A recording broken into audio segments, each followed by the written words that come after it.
ഓണസദ്യയിൽ നിങ്ങൾക്ക് ഏറ്റവും ഇഷ്ടപ്പെട്ട വിഭവം എന്ന് താഴെ കമന്റ് ചെയ്യുക. ഇന്ന് നമ്മൾ ചെയ്യാൻ പോകുന്നത് കൊല്ലം സ്റ്റൈൽ ഒരു കൂട്ടുകറിയാണ്. സാധാരണ സ്പൈസസിന് പേര് കേട്ട കൊല്ലത്ത് നമ്മൾ ഉണ്ടാക്കുന്ന കൂട്ടുകറിയിൽ ഒരല്പം കുരുമുളകിന്റെ അളവ് കൂടുതലായിരിക്കും. വെൽക്കം ടു ക്യോക്കർ ഓണ മഹോത്സവം. നമ്മൾ ചൂടായിട്ട് വന്ന ഓട്ടുരുളിയിലേക്ക് ക്യൂബായിട്ട് കട്ട് ചെയ്ത് വെച്ചിട്ടുള്ള ചേനയും കായ ഇട്ട് കൊടുക്കുകയാണ്.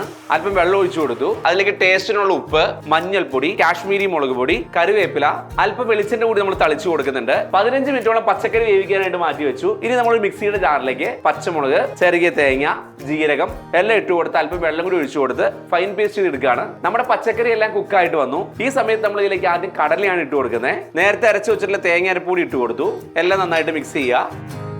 എല്ലാം നന്നായിട്ട് വെന്ത് വന്നു. ഈ സമയത്ത് നമ്മൾ അല്പം ശർക്കര ചേർത്ത് കൊടുക്കുന്നുണ്ട്. എല്ലാം നന്നായിട്ട് മിക്സ് ചെയ്തു. നമ്മൾ ഈ സമയത്ത് ഇതിലേക്ക് ക്യോക്കർ ഓട്സ് ഇട്ട് കൊടുക്കാൻ പോവാണ്. ക്യോക്കർ ഓട്സ് നാച്ചുറൽ ഹോൾ ഗ്രെയിൻസ് കൊണ്ട് ഉണ്ടാക്കിയോണ്ട് എനർജി നിലനിർത്താൻ അത് സഹായിക്കും. ക്യോക്കർ ഓട്സ് നമ്മൾ വറുത്തിട്ടാണ് ഇട്ട് കൊടുക്കുന്നത്. അതിനായിട്ട് നമ്മൾ പാനിലേക്ക് ഓട്സ് ഇട്ട് കൊടുത്തു. ഈ ഒരു പരുവത്തിൽ ചേഞ്ച് ചെയ്ത് നമ്മൾ കൂട്ടുകറിയിലേക്ക് ഇട്ട് കൊടുക്കുകയാണ്. ഒരു 5 മിനിറ്റ് ഇതെല്ലാം കുക്ക് ചെയ്തെടുക്കുന്നുണ്ട്. ഈ സമയം കൊണ്ട് നമ്മൾ തേങ്ങ വറവൽ തയ്യാറാക്കാനായിട്ട് പോവാണ്. കടുക് പൊട്ടിക്കുക. അതിലേക്ക് കറിവേപ്പില, ഉണക്കമുളക്, ചെറുകിയ തേങ്ങ, അതെല്ലാം ഒരു ബ്രൗൺ കളർ ആവുന്ന വരെ സോട്ട് ചെയ്തെടുക്കുകയാണ്.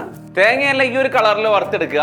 വറുത്ത് വെച്ച് തേങ്ങ പൊടി ഇട്ട് കൊടുക്കുകയാണ്. അല്പം കുരുമുളക് പൊടി ഇട്ട് കൊടുക്കുന്നുണ്ട്. എല്ലാം നന്നായിട്ട് മിക്സ് ചെയ്തു. അപ്പൊ ഈ ഓണത്തിന് നമ്മുടെ കൂട്ടുകാർക്കായി കൊല്ലം കൂട്ടുകറി. നമ്മുടെ കൂട്ടുകറി റെഡി ആയി കഴിഞ്ഞു.